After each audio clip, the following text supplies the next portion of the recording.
Buenas tardes con todos los presentes. Quiero agradecerles a nombre de la Universidad Tecnológica del Perú por acompañarnos en este 8º Encuentro Nacional de Directores y el segundo en este año 2021.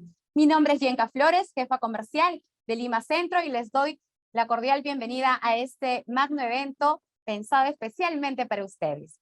Deseamos que este evento pueda contribuir en su gestión como directores y apoyar el objetivo que tienen de impulsar el crecimiento profesional y personal de más jóvenes.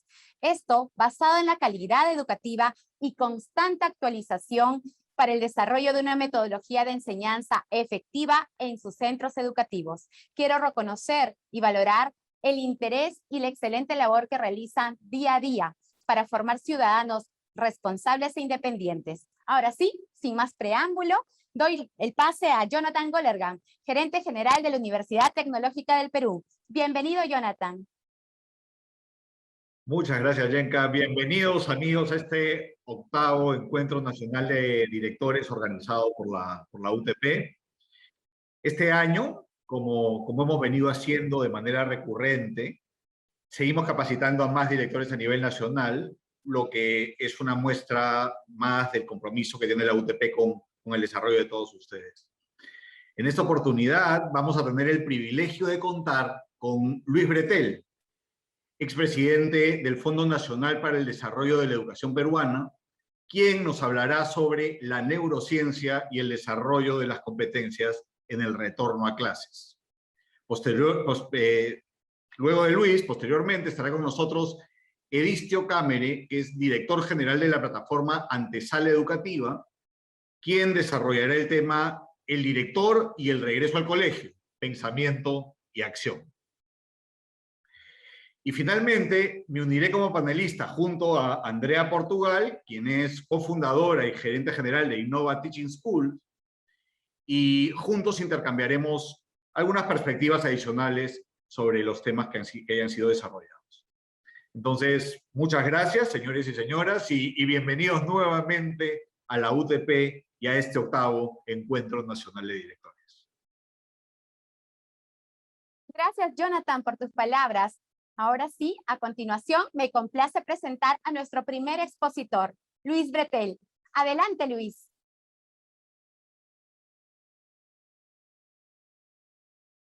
Todas y con todos.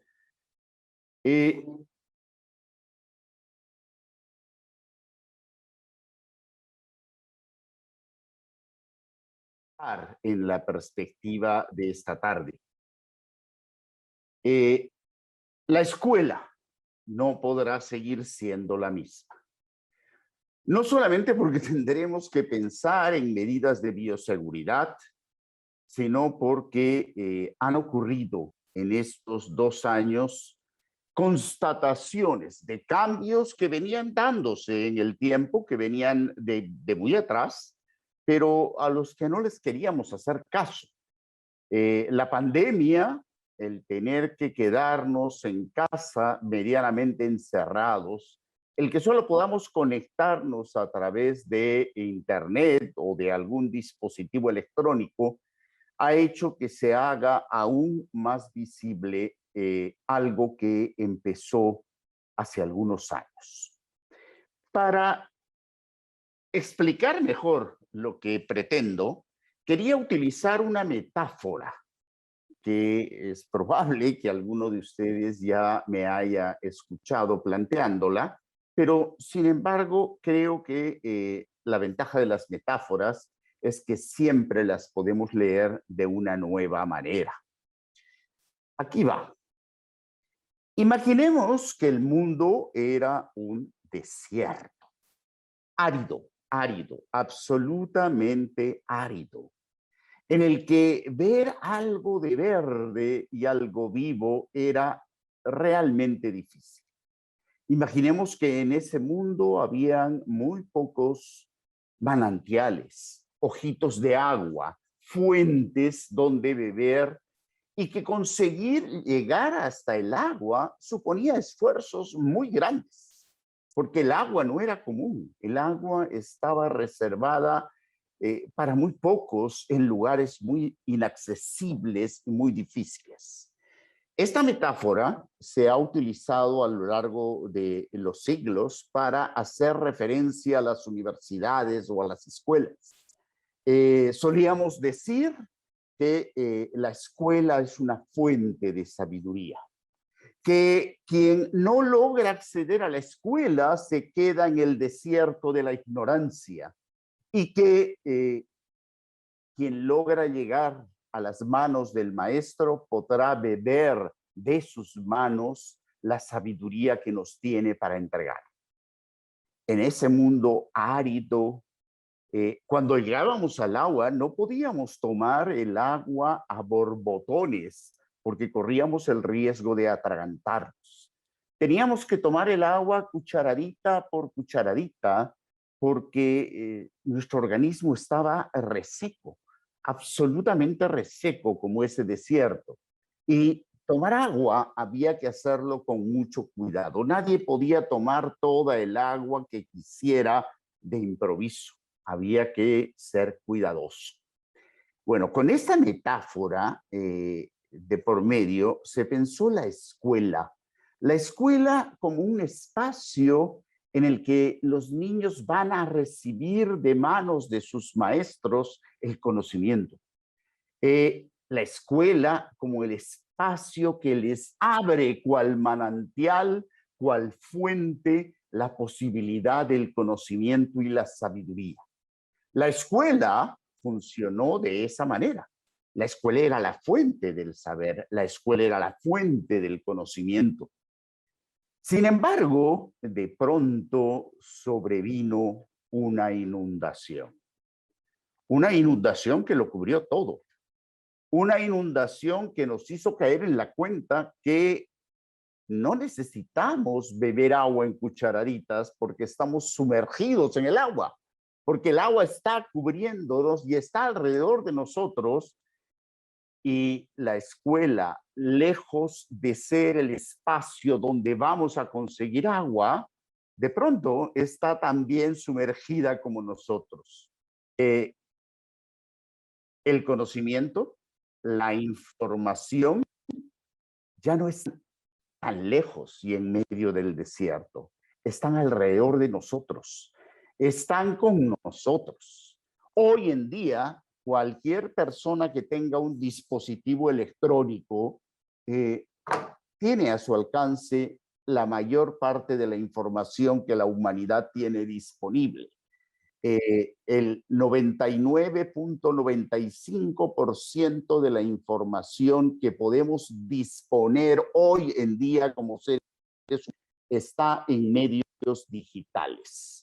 Y solamente un 0.05% es información que solo está en un medio impreso. Eso es lo que la pandemia nos ha hecho caer en la cuenta, a pesar de que este fenómeno no es de 2 años atrás. Este fenómeno empezó por lo menos hace 40 años y empezó con Internet. Y hoy en día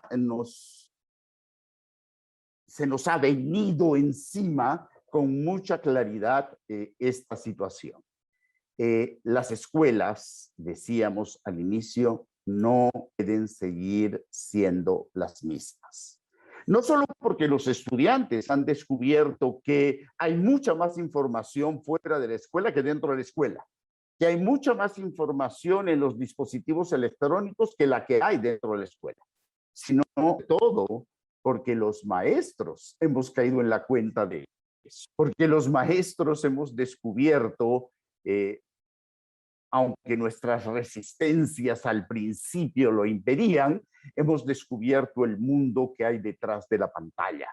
Y ese mundo nos ha impelido a plantearnos cambios, de los cuales ya se venía hablando, pero frente a los cuales estábamos medio sordos y medio ciegos.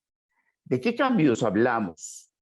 Un primer cambio y fundamental es que la centralidad de la información y el conocimiento de las disciplinas, que era el eje de la educación antes, se ha pasado a la centralidad en las personas, y en el desarrollo del máximo de sus potencialidades. Ken Robinson dice en su libro Escuelas Exitosas, no tiene ningún sentido obligar que los estudiantes aprendan aquello que está en Google. ¿Para qué lo van a aprender? Que lo aprendan a usar, que aprendan a nadar en medio de ese océano de información. En el sentido que aprendan sus materias cucharadita por cucharadita cuando están ahogando en medio del agua. Del foco que teníamos puesto en la enseñanza de los contenidos, esa era nuestra tarea fundamental, que los estudiantes lograran aprender de nosotros, porque finalmente éramos nosotros la fuente, el administrador y el sacerdote de la fuente de la sabiduría. De pronto, el foco lo tenemos puesto ahora en el desarrollo de las competencias de los estudiantes. Información la tienen a su alcance. Lo que no saben es qué y cómo hacer con esa información y para qué utilizarla.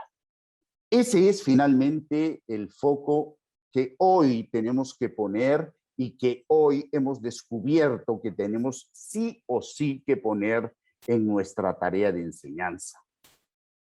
Por otra parte, hemos descubierto que aquello que era señal de éxito en el pasado, la acumulación de información, al punto que decíamos, qué inteligente es este niño, cuánto sabe, cuánta información posee, puede hablar de cualquier tema, tiene una cultura increíble, maneja cantidad de datos y de información. Hoy tenemos que decir que el éxito no consiste en acumular información, porque entonces un teléfono celular sería más exitoso que un ser humano.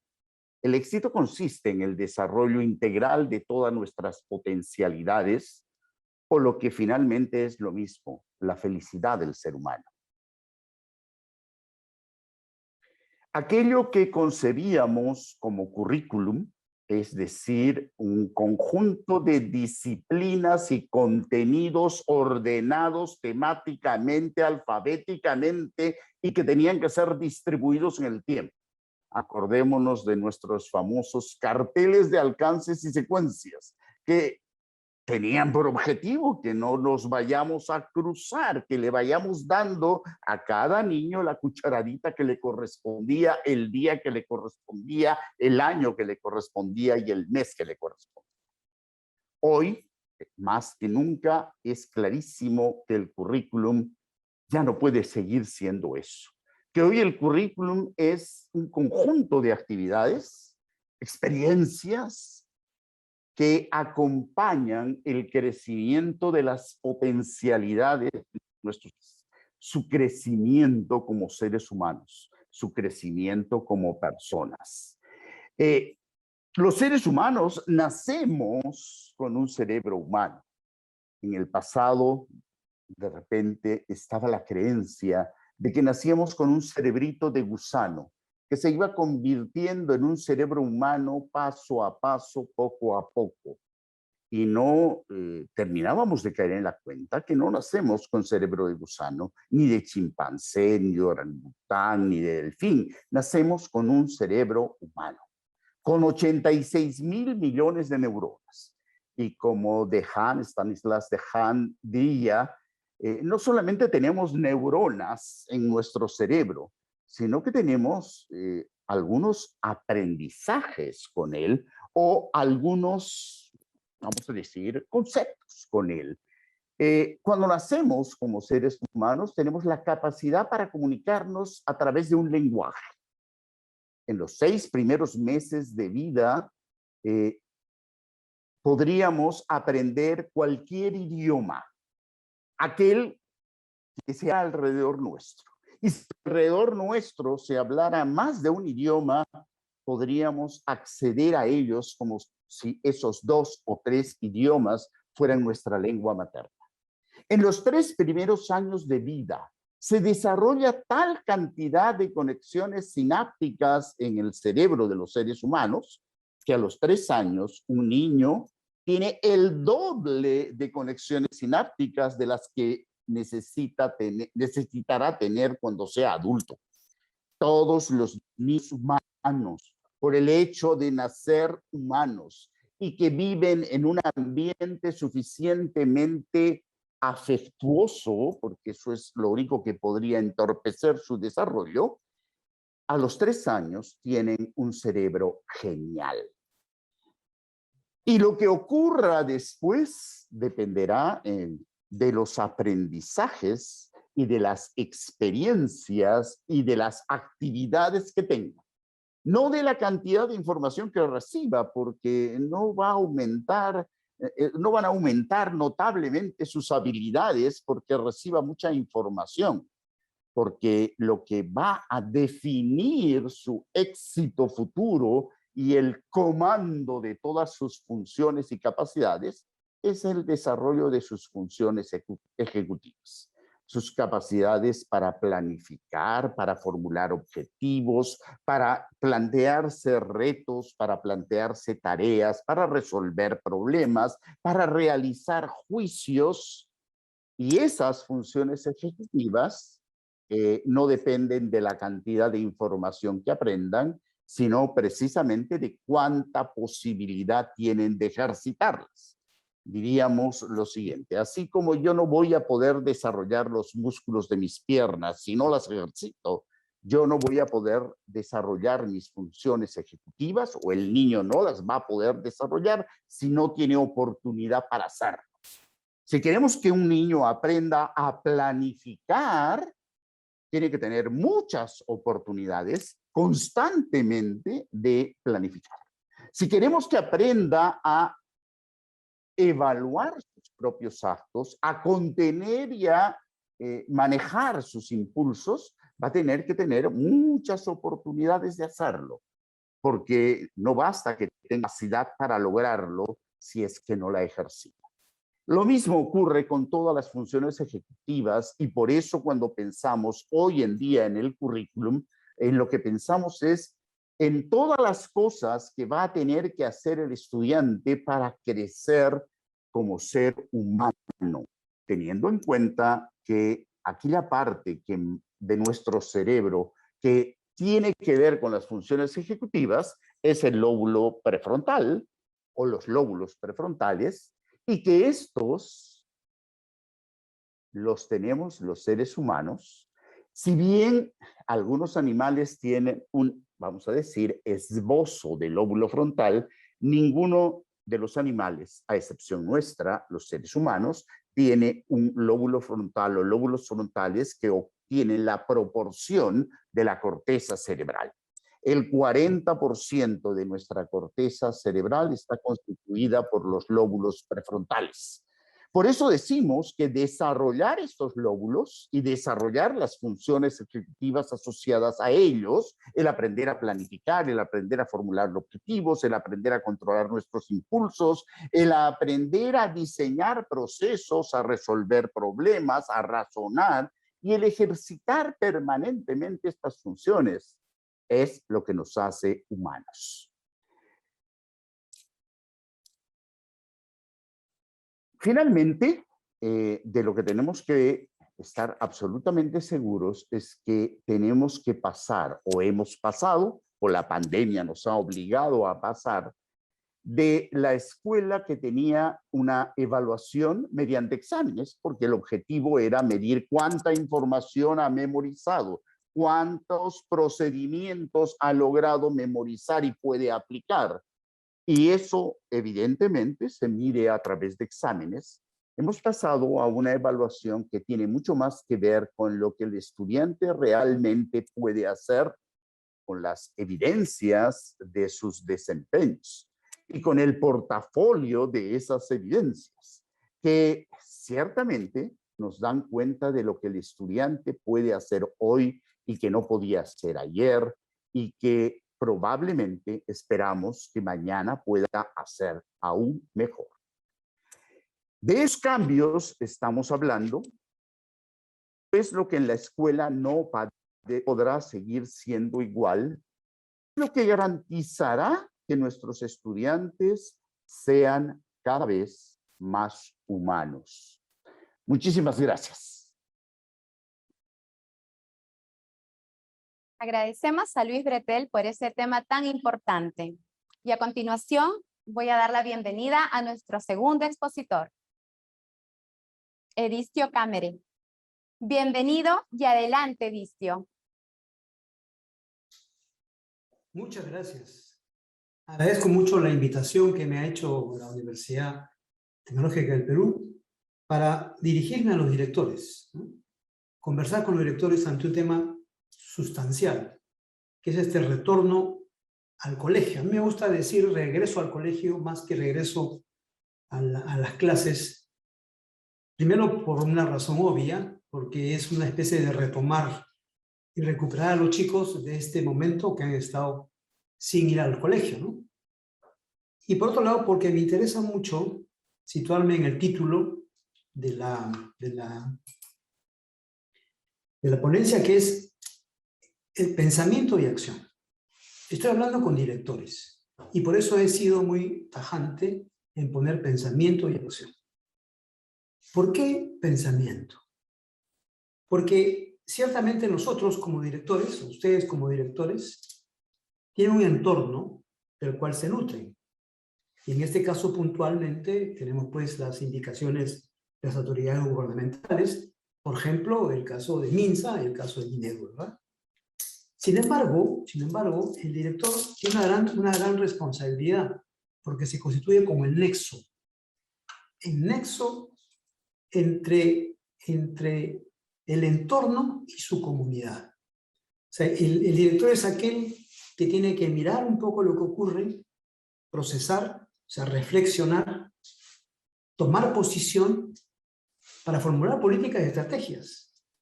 Pero eso pasa por el director, ¿no? El director no es un hombre de pura acción. Tiene que tener un momento de sentarse a pensar y evaluar las cosas, porque de él depende un grupo de personas grande, padre de familia, alumnos y profesores. Por eso es importante conversar para más o menos trabajar con ustedes en base a ese criterio. Yo pondría hasta el primer semestre del año próximo y a partir de ahí ya es un tema mucho más manejable, ¿no? Entonces, formular políticas, tomar decisiones y gobernar. Eso le corresponde al director. Por lo tanto, hoy en día, el regreso al colegio depende del trabajo personal que el director haga, incluso aconsejándose. Ciertamente podrá pedir ayuda a expertos, a su gente, pero lo importante es que él tiene que hacerse cargo de que la decisión, o sea, ese afinar, ese encontrar de todo lo que, del entorno, encontrar aquellas cosas que se asemejen al colegio, considerando sobre todo que cada escuela es particular. No todas las escuelas son iguales porque las personas que las integran tienen cosas distintas, cada una tiene sus estilos, sus idearios, sus formas de ver las cosas. Por lo tanto, es interesante ver esto. Por decir, por ejemplo, cuando hablo de tomar posición, ¿no? Hace poco escuchaba al doctor Neira, que es este epidemiólogo famoso, que él dijo, porque él estuvo a mi costado en una ponencia, dijo, es fundamental dos cosas para evitar los contagios: la ventilación y la mascarilla. No habló para nada del punto de vista del jabón o de tener en los colegios grifos o lo que fuera, ¿no? Grifos para lavarse las manos de modo frecuente. Este es un dato. No digo que sea el único ni el mejor, pero el director tiene que hacerse cargo de cuáles son los datos que están dando vueltas con respecto a esto, para poder tomar una posición y decir, bueno, haremos esto en materia de seguridad. Entonces, la primera idea es que el director es el nexo. Es el que tiene que tomar las decisiones, especificar las decisiones generales a su propia comunidad educativa. Pero también es verdad que este regreso al colegio es una gran oportunidad para repensar la escuela. Hemos estado casi 2 años lejos físicamente de la escuela. Y entonces alguien tiene que hacerse cargo de lo que ha ocurrido estos 2 años. Y la primera cosa antes de regresar al colegio es, ¿cómo está la confianza del colegio? La gente, mis alumnos y padres de familia, porque han estado cada uno en sus casas, siguen confiando en la escuela. La escuela ha tenido malos momentos, ahora lo diré más adelante, y que ha sido bastante atacada, ¿no? Atacada ha sido sobre todo la escuela privada.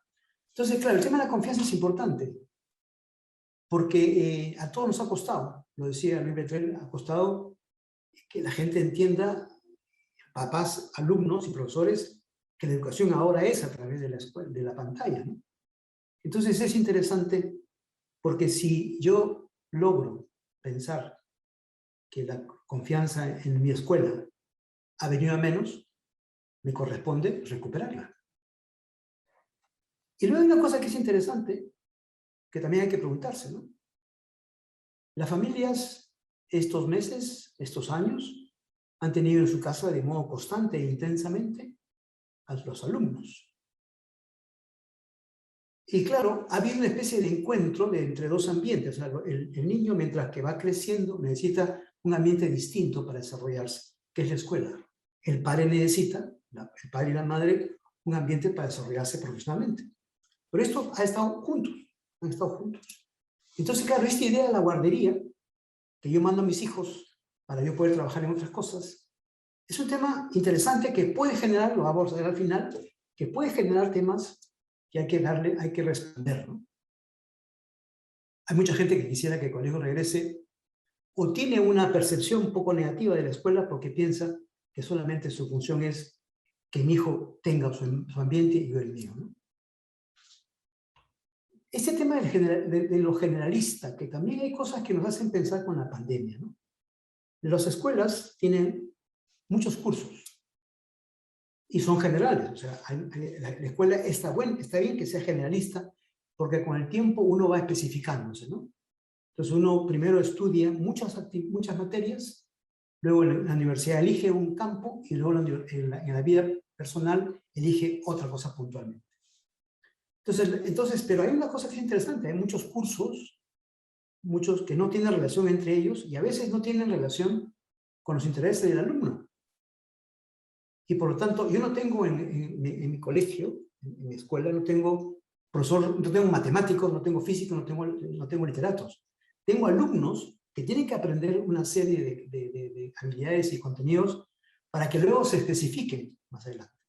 A veces pensamos los profesores que delante de mí tengo físicos, tengo matemáticos, y entonces, claro, pierdo oportunidades de que el chico desarrolle lo fundamental para formarlo en la mente para más adelante. Entonces, a veces, siendo la escuela generalista, y además es bueno que sea así, internamente hacemos que sea especializada.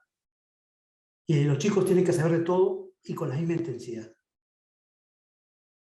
Luego también hay que preguntarse esto de credencialista.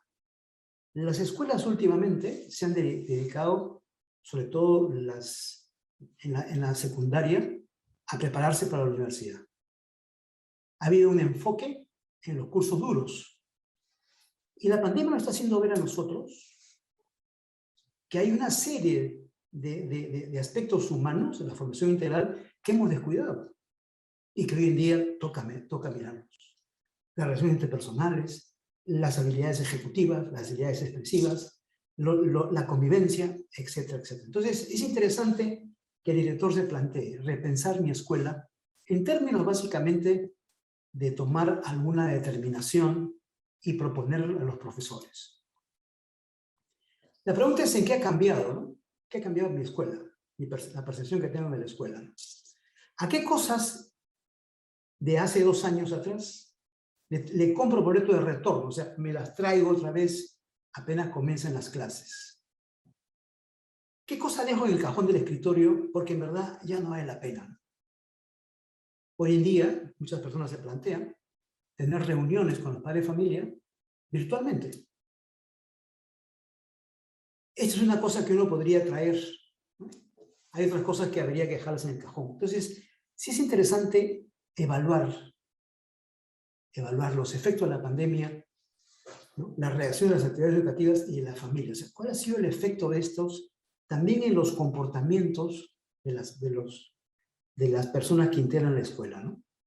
¿Cómo ha impactado en mi institucionalidad? Y eso es interesante decirlo, porque claro, de estos 2 años, la escuela se ha desarrollado en las casas de los profesores. Había una ganancia importantísima. Sin querer, los profesores han demostrado que son dignos de autonomía. Pero por otro lado también es verdad que uno puede preguntarse, ¿esto de que la escuela se haya desarrollado en muchas casas ha afectado la unidad de la escuela? Porque ciertamente el profesor ha tenido la facilidad de ordenarse. Claro, hay unos horarios, pero internamente se ha ordenado, ¿no? ¿Me toca recomponer la relación con los padres de familia? Sí, no, ¿por qué y cómo hacerlo, ¿no? Es importante porque la familia es la base central de la permanencia del colegio. Sin padre de familia que pone a sus hijos y sin confianza, muchos temas no se lograrían, ¿no? Y luego la pregunta es, ¿cómo están mis profesores? Al director le corresponde esa pregunta. ¿Siguen comprometidos? ¿Están ilusionados? ¿Cuál es su bienestar familiar y personal? Porque yo tengo que regresar con ellos. Entonces tengo que hacer una especie de paneo. ¿Cómo están? Porque si no, no puedo proyectarme a futuro. Entonces, esto lo pongo porque es un primer momento del director. Es el pensamiento. El director tiene una misión que es esta, ¿no? Este es el momento, antes de comenzar la vuelta al colegio, en que hay que dar certeza en momentos inciertos. Si el director no ha pensado, si el director no ha revisado muchos aspectos, no podrá dar certezas. Porque el profesor no irá a buscar al ministro para que le dé las certezas, irá directamente al director. La gente mira al director. Es el líder de la institución y por lo tanto tiene que dar certezas. Y por eso cuando comunica, porque está convencido de los argumentos que comunica, tiene que infundirse dignidad y confianza. Es una de las cosas que ha generado la pandemia, aparte del hecho concreto de afectar a las vidas y a la salud, ha generado una narrativa que a la gente le ha puesto muy nerviosa. Hay mucha aprensión, hay mucho temor. Pero por otro lado, el padre de familia ve la necesidad de que su hijo siga estudiando. Un año más virtualmente, en verdad, sería nefasto, ¿no? Entonces, alguien tiene que darle serenidad y confianza. Es el director. Porque tiene que señalar el norte. Vamos a ir por aquí. Esto he pensado para este mes, para estos 2 meses. Entonces, la gente es que el líder al que se sigue. Y luego tiene que organizar. Ahora, ¿cómo va a ser la organización? Vamos a agrupar a los chicos de modo vertical, vamos a agruparlos por nivel de situación. ¿Cómo vamos a hacer con el colegio? Vamos a llevar todos los días a clase, 2 veces por semana, en las mañanas, en las tardes. Esa organización genera también al profesor, a los que trabajan con el director, genera tranquilidad. Y a los padres de familia también, porque ya sabrán qué hacer. Estamos haciendo un giro. Que 2 años hemos estado de una manera y vamos a comenzar de otro modo, con riesgos. Luego el director tiene la misión de valorar en tiempo y en soles los cambios que hay que realizar. Si yo quiero hacer algunos cambios, ¿cuánto tiempo tengo para esto? ¿Cuánto me va a costar? Porque si no, quedamos un poco en la parte de ilusión, ¿no? En promesas. ¿Cuánto cuesta? Porque eso luego tiene que rebotar en los padres de familia. O simplemente en el colegio. Alguien tiene que asumirlo. Pero el director tiene que valorar esto, ¿no? Y luego tiene que ir por delante. Por decir una cosa muy prosaica, el director tiene que ser el primero en vacunarse para que la gente continúe y entonces él esté como más seguro, ¿no? Y luego lo veremos también rápidamente, el director también tiene que tener una agenda institucional, ¿no? Tiene que comenzar a mirar a otras escuelas. Pero eso lo vamos a ver. Sigamos. Entonces, yo planteo aquí dos momentos que comparto con ustedes, señores directores, para pensar. No pretenden ser la solución ni nada, sino simplemente es un método que nos puede servir pensando en ustedes, que son los que tienen que tomar las decisiones, con su consejo directivo y con los promotores, evidentemente. Entonces, yo planteo, ¿qué hago estos 120 días primeros? Contando de octubre, noviembre, diciembre, enero. ¿De acuerdo? Entonces, primera idea es que el propósito no es el retorno a la plenitud del horario académico. Hay que centrarnos en lo que congeló la pandemia. Entonces, ¿qué ha congelado la pandemia en los jóvenes, en los niños? Eso hay que descongelarlo. Entonces, por lo tanto, estos 120 días primero yo tengo que darme cuenta qué hago. Porque esa es mi realidad. Entonces, primera pregunta. ¿Mi colegio ha decidido recibir a los chicos este último tramo, sí o no? ¿Bajo qué modalidad? Porque puede ser semipresencial, puede ser virtual, porque no es obligatorio, puede ser semipresencial con clases, semipresencial digamos, en ambientes abiertos. En fin, ¿cuál es la modalidad que yo tengo que decidir? Y evidentemente, ¿cuál es mi costo? ¿No? O sea, ¿cuál es el impacto en soles? ¿No?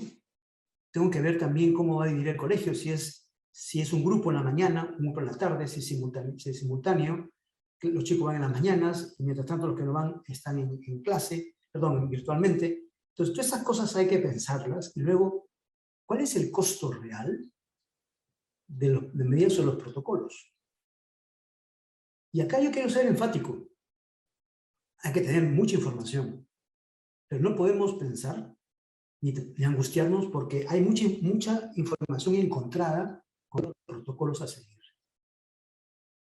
Yo he escrito un artículo en el periódico pidiéndole al ministerio que hay una sola persona que hable para que unifique los criterios y uno pueda hacer. Es que todo el mundo habla. Y al final, los costos que puede implicar aplicar los protocolos son altísimos, ¿no? Entonces, la segunda cosa que yo tengo que ver en estos 120 días es cómo está la sede física de mi colegio. ¿Requieren obras de inmediato? ¿O de modo más inmediato? ¿Solamente mantenimiento correctivo? ¿Un mantenimiento preventivo? ¿Qué cosas se requiere?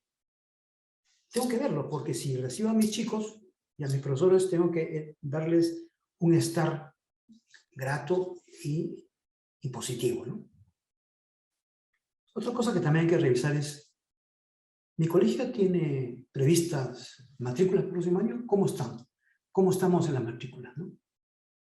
Ustedes me dirán, oiga, pero eso no es importante. Sí es importante porque me va a permitir hacer las inversiones. Me va a permitir mirar hacia el futuro. ¿De acuerdo?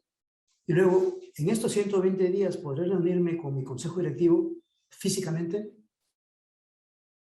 una vez a la semana, cada dos veces por semana, en fin. ¿Qué más se puede hacer en estos 120 días? Tengo que evaluar cómo están los alumnos. Si yo decido que vayan 2 veces por semana, tengo que hacer una especie de prueba. No estoy hablando de unas pruebas estandarizadas, sino que el colegio advierta cómo están nuestros alumnos desde el punto de vista de los logros mínimos que se requieren en cada curso, primera cosa. Luego también tengo que evaluar su situación socioemocional. Por ejemplo, es necesario que si un niño de primero de primaria, ahora lo evalúe de un modo muy sencillo, si sabe leer o no sabe leer, se ha conseguido la habilidad de la lectura y de la escritura. Esto es interesante porque me va a permitir pensar en el próximo año, agrupar a los chicos de modo distinto. Me va a permitir priorizar la estructura curricular. Pensar en el nivel de bienestar de los alumnos. Entonces, claro, si yo tengo niños que algunas habilidades no han funcionado, digamos, mayoritariamente, puedo organizarlo de tal manera que tenga grupos por afinidades de desarrollo, o simplemente organizar grupos promoviendo voluntariado con los exalumnos, con otras personas, para que de modo personal, los pongan al día. Entonces, también es interesante que comience a pensar, si van a venir más tiempo el próximo año, un plan de acogida. Acoger significa, ¿cómo voy a recibirlos de todo punto de vista? ¿No? A los profesores, a los padres de familia. Porque la gente tendrá muchas dudas. Entonces, estos 120 días lo que tendría que hacer es una especie de estrategia de comunicación. Voy avanzando y voy comunicando a los padres de familia, a los profesores, etc. O sea, acá hay que comunicar. Una estrategia de líder es comunicar. Y luego definir las características y énfasis que tendrá el trabajo durante las horas de enseñanza presencial. Alguien habla de 4 horas, otro habla de 3 horas. En fin, esas son las cosas que hay que pensar en estos 120 días. En resumen, en estos 120 días, lo que interesa es básicamente una suerte de atención a cómo vienen los alumnos, cómo está el colegio, cómo están mis profesores, para prepararlos o prepararme para el siguiente semestre, que sería lo que yo le he llamado en perspectiva propedéutica, ¿no? La propedéutica es una cosa bien interesante que se puede aplicar, que se refiere a los saberes que se requieren para iniciar un aprendizaje. Entonces, por ejemplo, cuando yo hablaba de lo que la pandemia ha congelado el tema socioemocional, las habilidades ejecutivas y expresivas, la disposición para el estudio, el tema del reencuentro, ¿no? Algunos aprendizajes, etc. Entonces, claro, propedéutica significa cómo yo organizo el próximo semestre para que todas estas habilidades los chicos las puedan recuperar, sin perder de vista el avance también en contenido académico, pero sería secundario. También tengo yo que pensar en el tema de un saber es cómo hago yo, cómo genero espacios para que nuestros jóvenes, niños, puedan otra vez participar y sentirse pertenecientes a la escuela. ¿Cómo hago actividades para que ejecuten? Entonces, claro, al dar actividades para ejecutar y para demostrar las habilidades expresivas, necesito yo tiempo. O sea, no puedo tener, por lo menos el primer semestre, todas las actividades académicas. Entonces, claro, este primer semestre lo que interesa es simplemente poder aplicar todo lo que hemos visto estos 120 días.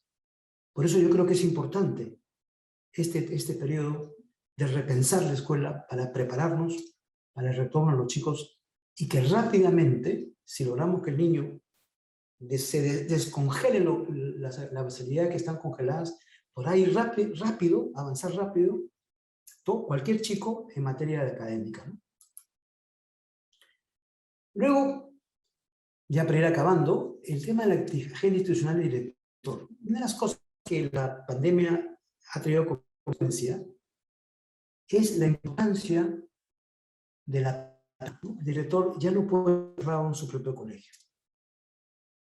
Es importante la sinergia, el intercambio, el apoyo mutuo. El liderazgo territorial se convierte en una nueva cualidad que hay que desarrollar para el director. La relación con los stakeholders es importante. Y esto quiere decir que el director tiene que delegar más en sus consejos directivos.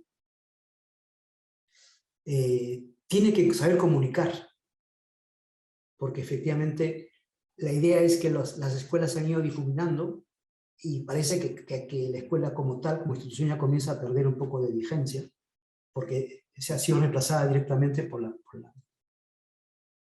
virtual, pero en la parte básica del rural no es así, ¿no? Y por otro lado, el tema económico es interesante. La economía peruana está mal. No creo que los padres de familia puedan estar dispuestos a soportar los mayores incrementos. Entonces, ¿cómo hacemos nosotros? Bueno, lo interesante es que entre escuelas nos pongamos de acuerdo y nos ayudemos. Una de las cosas en las escuelas cercanas, por ejemplo, podemos hacer compras corporativas con facturas particulares. O sea, tenemos que pensar, al director le corresponde ese tema institucional para hacer más viable la educación, apoyándose mutuamente con otros colegios para no subir la pensión y hacer más eficiente el servicio. Otra cosa que también se está hablando es simplemente que lo lógico sería que los alumnos elijan la escuela de acuerdo a la zona de residencia. Claro, esto no se puede obligar, pero si hubieran colegios de la zona que se ponen de acuerdo o de otras zonas se ponen de acuerdo y hacen intercambios, comenzamos a facilitar las cosas. Entonces, el tema de liderazgo territorial forma parte hoy en día de una nueva cualidad del director. Tenemos que abrirnos y cambiar el switch. Los colegios no compiten, los colegios se diferencian. Luego, las familias, que es un elemento fundamental, lo dejo para el final, porque aquí, primero hay una cosa que es cierta, ¿ya? El año 20, en los colegios privados, y lo voy a decir con todas sus palabras, la función del Estado ha sido perversa, porque por el tema que solamente vio que el único componente de la educación es la parte económica, lo que hizo finalmente fue afectar la confianza entre la familia y las escuelas.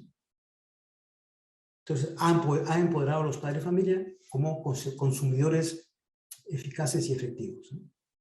Entonces, eso tiene un impacto en la institución, porque los papás ahora podrán hacer cosas que no les compete, como a mí tampoco me compete meterle más al tema de las casas, de sus hogares.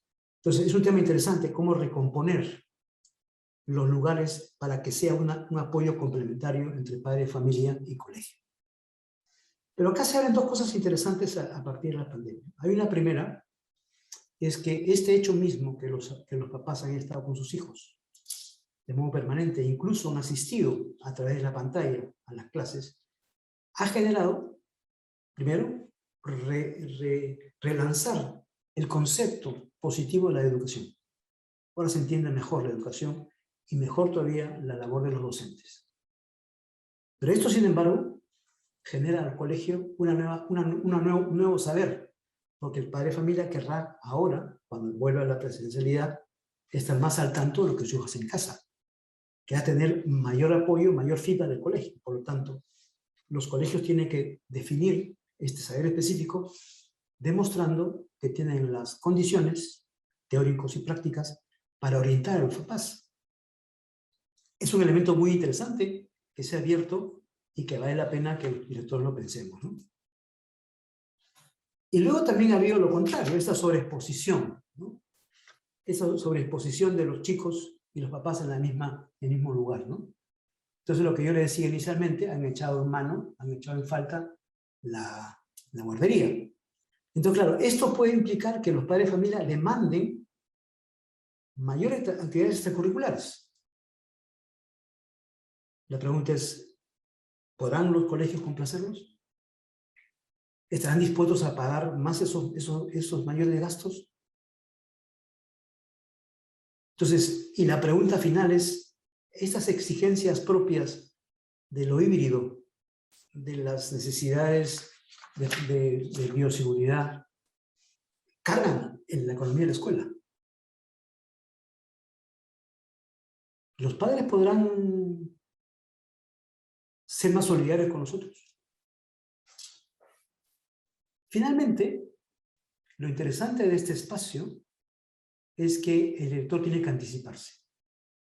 Hoy en día, yo creo, y con esto termino, hemos descubierto que el docente ha sabido rápidamente hacerse cargo de la situación y ha permitido que las escuelas continúen.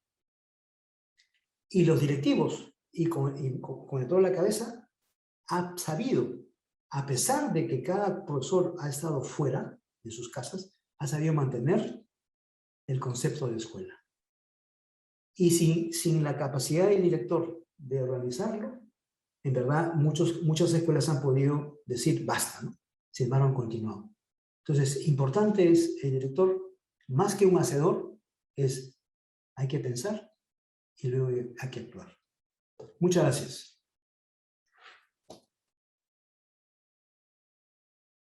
Agradecemos, Edistio Cámara, por este tema tan importante y por esta profunda exposición. Ahora sí, a continuación invitamos a nuestros panelistas, Andrea Portugal y Jonathan Collergan, quienes nos acompañarán en un conversatorio como especialistas en educación, dando su punto de vista con los dos temas en mención. Bienvenidos, los escuchamos. Muchas gracias, Yerka. Y bienvenida, Andrea. Qué gusto que estés con nosotros el día de hoy. No sé si quisieras comenzar tú a compartir algunas reflexiones.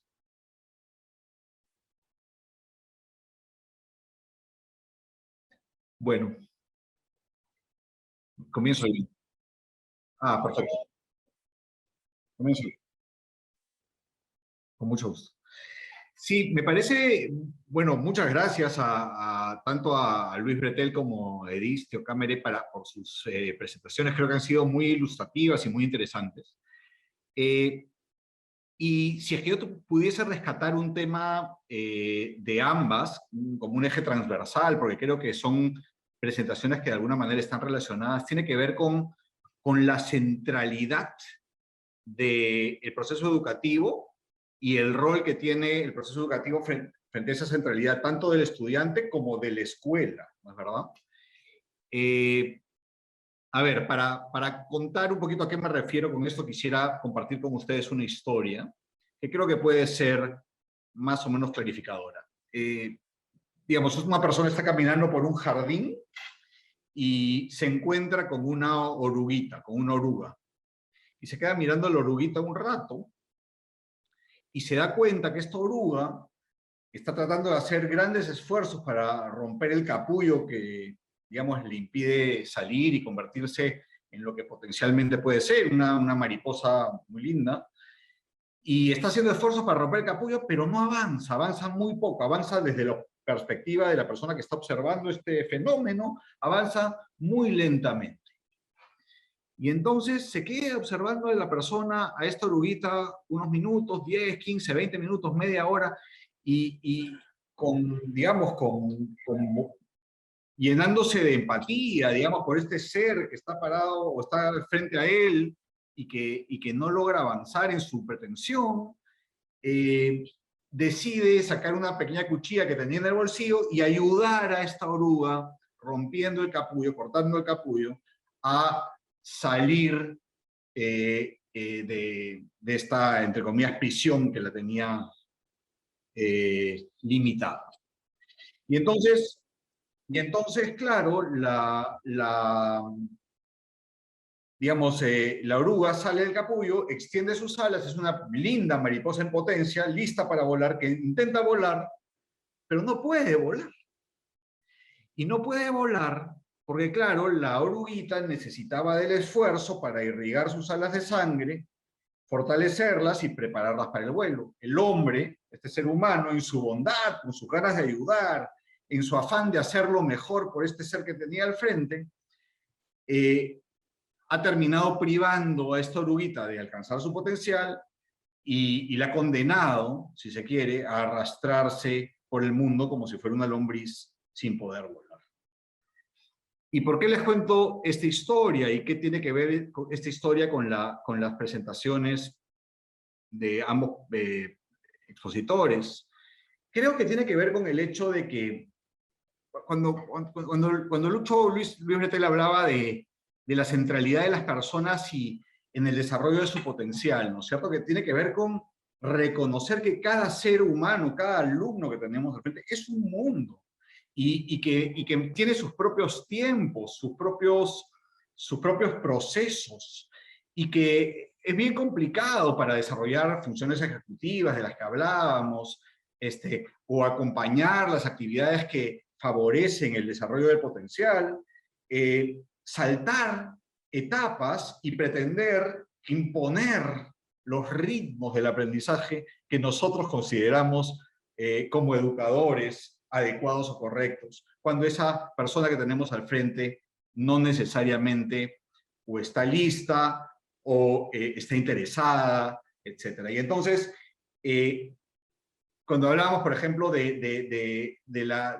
Edisto hablaba de repensar la escuela para que sea efectivamente generalista, tiene que ver de alguna manera con eso también, tiene que ver con ofrecer oportunidades a los jóvenes para que vayan encontrando vínculos con ese material que tienen al frente para vincularse a ello en función a sus intereses, a sus tiempos, a sus motivaciones, y no necesariamente llegar a niveles de especialización que les permita aprender algo en profundidad, a pesar de que no necesariamente están listos para eso.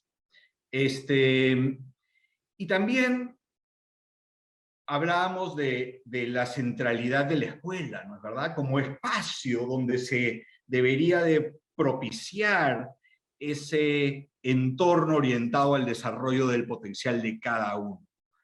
Y para generar ese entorno, esa centralidad, ese espacio que permita eso, se necesita la confianza. Se necesita ganar la confianza de todos los actores, de todos los involucrados.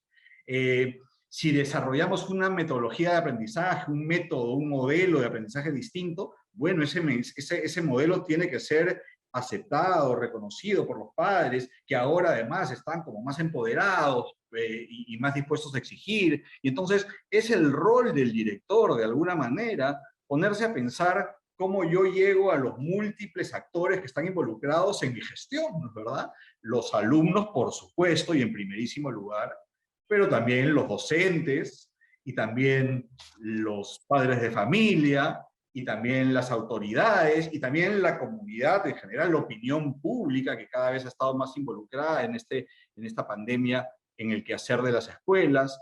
Y entonces, ganar centralidad implica de alguna manera también reconocer mi rol y gestionar de algún modo las relaciones con los diferentes actores que están involucrados en hacer posible que mi escuela sea lo que está llamado a ser. Con eso paro esta primera reflexión y te cedo la palabra a Andrea para seguir conversando. Gracias, Jonathan, y gracias a Luis y a Istio por sus presentaciones. Por un lado, Luis nos trae con una metáfora muy potente como el desierto, una provocación más filosófica de cuál es el sentido de la escuela, el verdadero sentido de la escuela. Y ahí nos plantea una serie de cambios, ¿no? De a dónde estamos, a dónde hemos estado, hacia dónde debemos cambiar. Y por otro lado, Istio nos trae herramientas y estrategias más tácticas, más prácticas, ¿no? Que como directores tienen que implementar de cara al retorno a las escuelas, ¿no? Y yo quisiera comentar, integrando estas dos perspectivas, un poco, a qué es lo que se enfrentan los directores en este retorno a clases, ¿no? Y coincido con ambos cuando dicen que la pandemia ha creado una oportunidad única para repensar la escuela y para crear una nueva forma de estar en la escuela. Es decir, no deberíamos aspirar, hoy en día la pregunta no debería ser cómo volvemos a lo mismo, sino cómo aprovechamos esta oportunidad, digamos, dolorosa que nos ha dado la historia para reinventarnos como escuela, para transformarla, ¿no? Y lo primero que creo que hay que hacer es establecer las condiciones humanas para que se pueda dar ese aprendizaje en la escuela.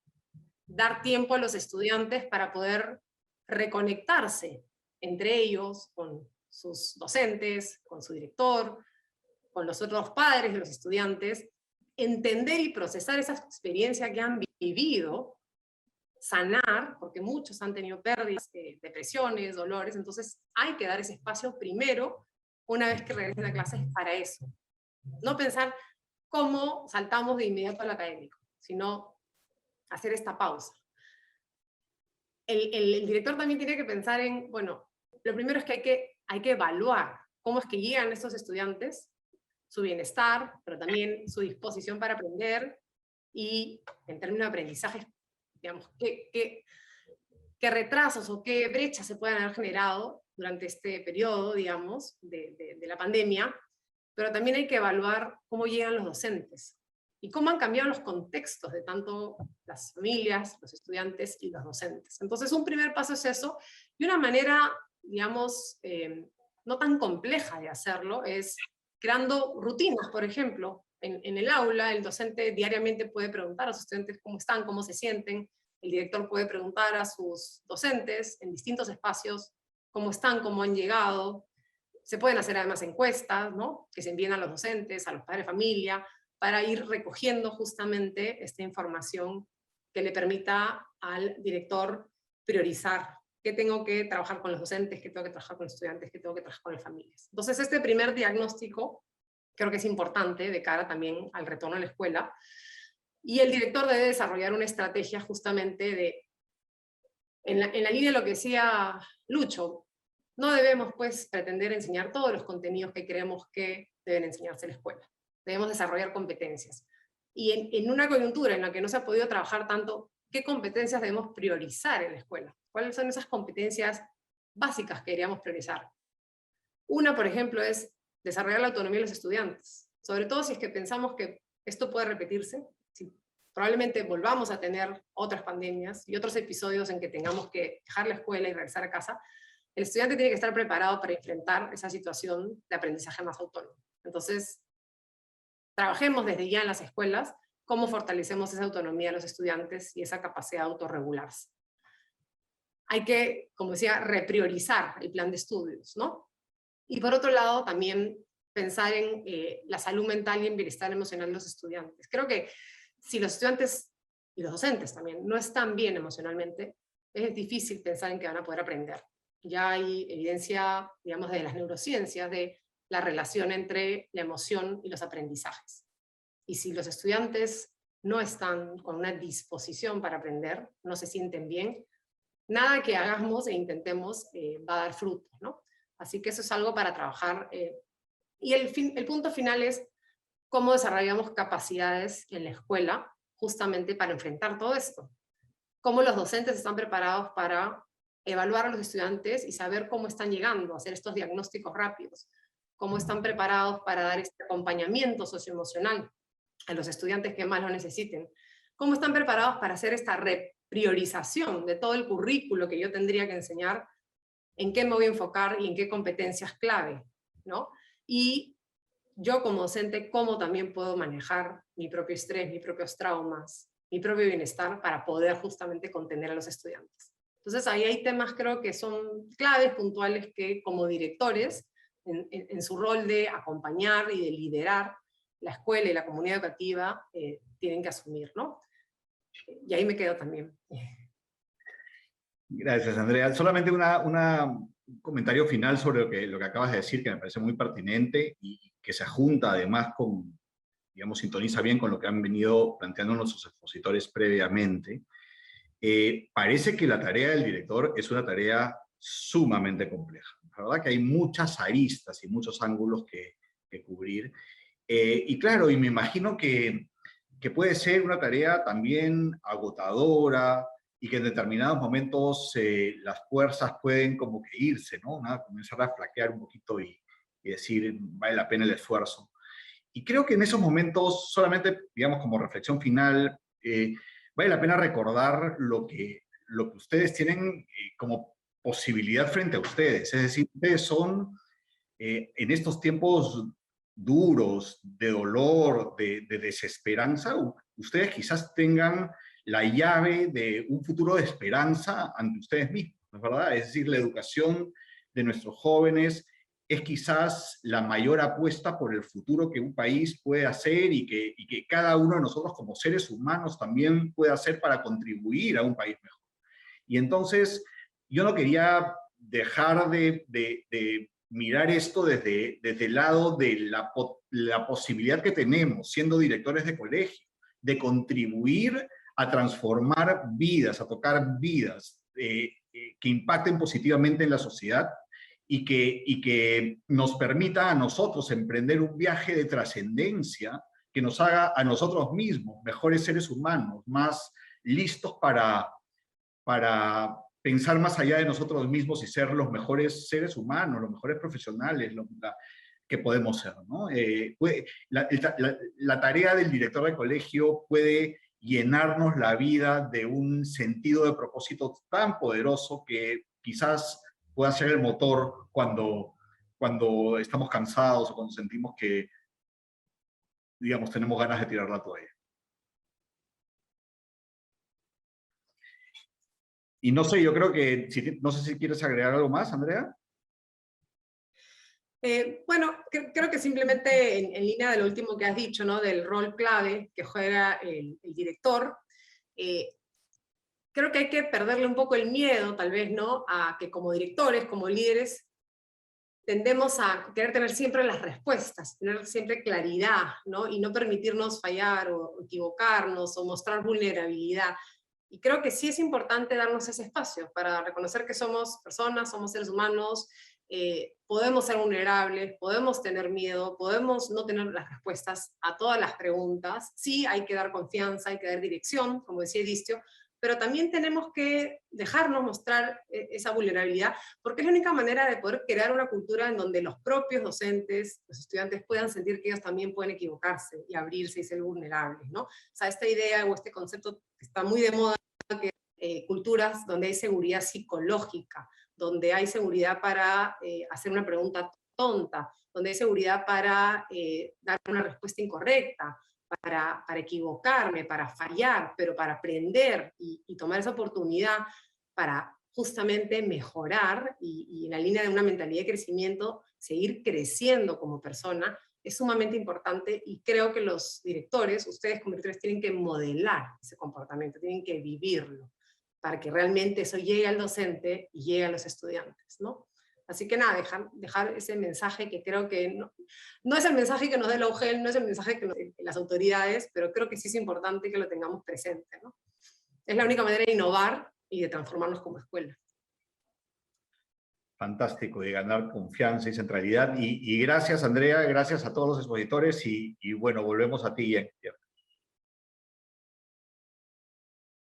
Muchas gracias a los panelistas, muchas gracias Andrea Portugal, gracias Jonathan, muchas gracias Edistio Cámere y por supuesto Luis Bretel también. No sé si Luis, Edistio, ¿quieren comentarnos algo adicional? Me gustaría decir una cosa chiquita que los comentarios tanto de Jonathan como de Andrea me han hecho provocar y pensar.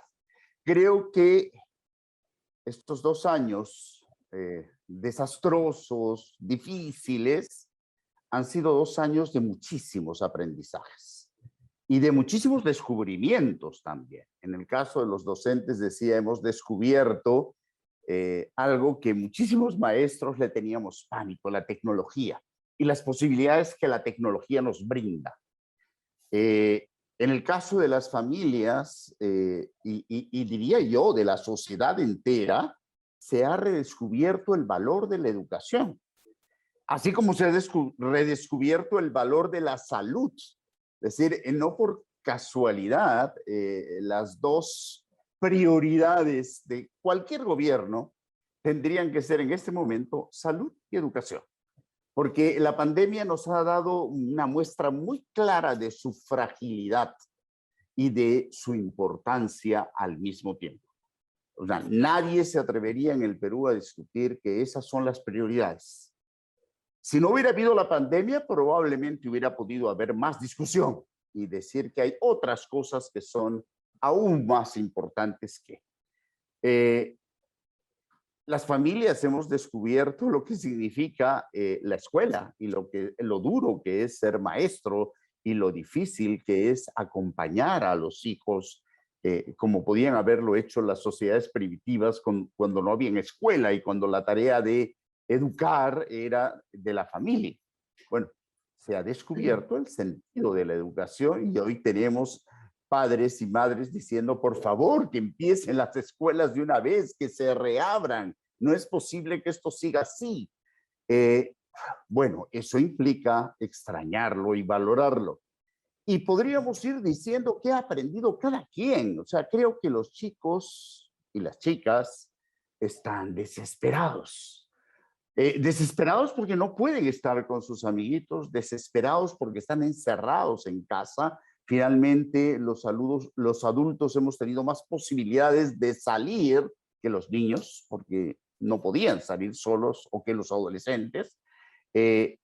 y han redescubierto el valor que tiene la escuela, no solamente en términos de aprendizaje, sino en términos de estar con otros y de aprender con otros, y no a solas en mi casa frente a mi computadora o a mi teléfono. O sea, creo que han sido 2 años de múltiples aprendizajes y yo dije que iba a ser breve, pero simplemente terminar diciendo eso. Creo que hemos aprendido mucho y hemos aprendido no solamente lo que hay que hacer, sino lo que no hay que hacer y no hay que repetir. Muchas gracias. Yo solamente quería añadir a lo que han mencionado ustedes, para que tomando un poco en consideración lo que dijeron, para que una escuela se centre en el alumno, en la persona del alumno, a mí me gusta pensarla de 3 maneras, ¿no?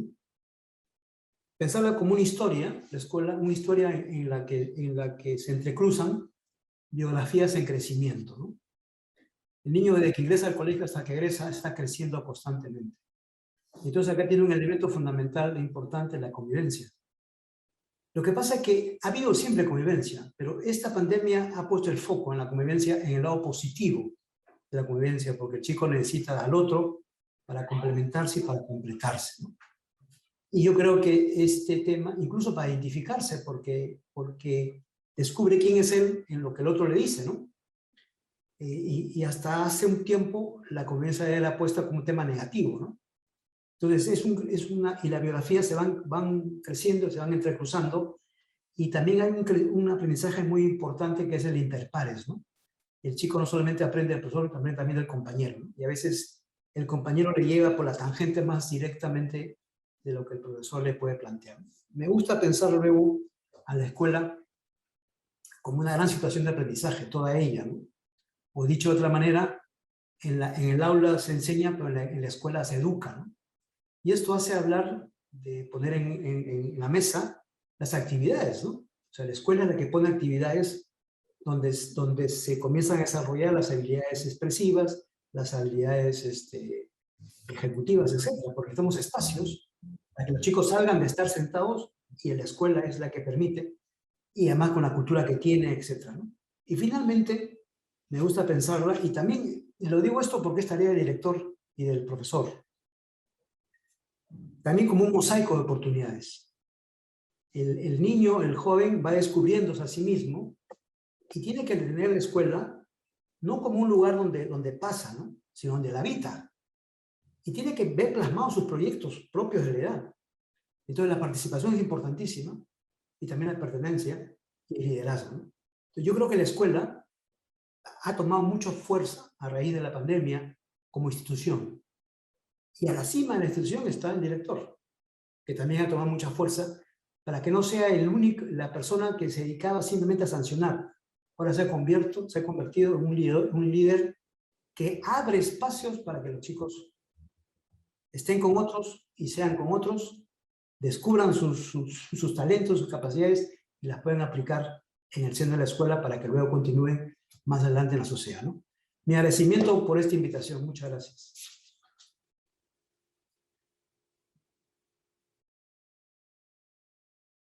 Agradecemos a Luis Bretel, Edistio Cámara, Jonathan Golergan, Andrea Portugal, por sus excelentes aportes el día de hoy. Sin duda, nos han dado información valiosa, lo que los líderes podrán complementar con sus funciones diarias. Muchas gracias.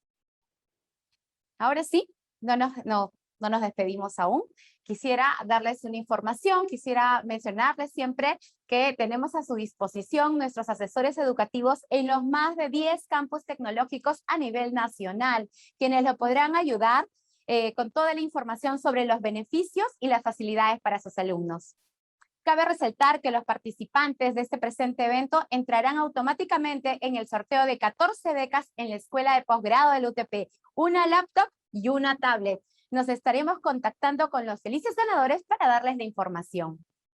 Quisiéramos conocer la percepción. Ustedes saben que nos ayuda muchísimo cuando ustedes nos dan todos sus aportes. Ahora queríamos saber acerca del 8º Encuentro Nacional de Directores, para los que les vamos a pedir que puedan llenar, por supuesto, en el chat está la encuesta, así que por favor les voy a pedir solamente les va a tomar unos instantes llenar la encuesta y nosotros vamos a poder tener idea de cómo podemos mejorar y seguir adelante con los siguientes encuentros. Recordarles también que tenemos el encuentro de docentes este 23 de septiembre, Encuentro Nacional de Docentes. Este magno evento va a también tener como expositores a Edistio Cámara, director general de la plataforma Antesala Educativa, Lenia Matos, especialista en motivación y aprendizaje, Lilia Calmet, directora de formación inicial, docente de Innova Teaching School. Ahora sí, me despido felicitando el trabajo constante que realizan como directores y manteniendo su confianza en que UTP seguirá trabajando con el mismo propósito para transformar la vida de todos sus estudiantes. Los esperamos en este encuentro de docentes el 23 de septiembre a las 5:30. Vamos a dejar en el chat también el link de inscripción. Gracias y nos vemos muy pronto con un evento más de UTP. Buenas noches.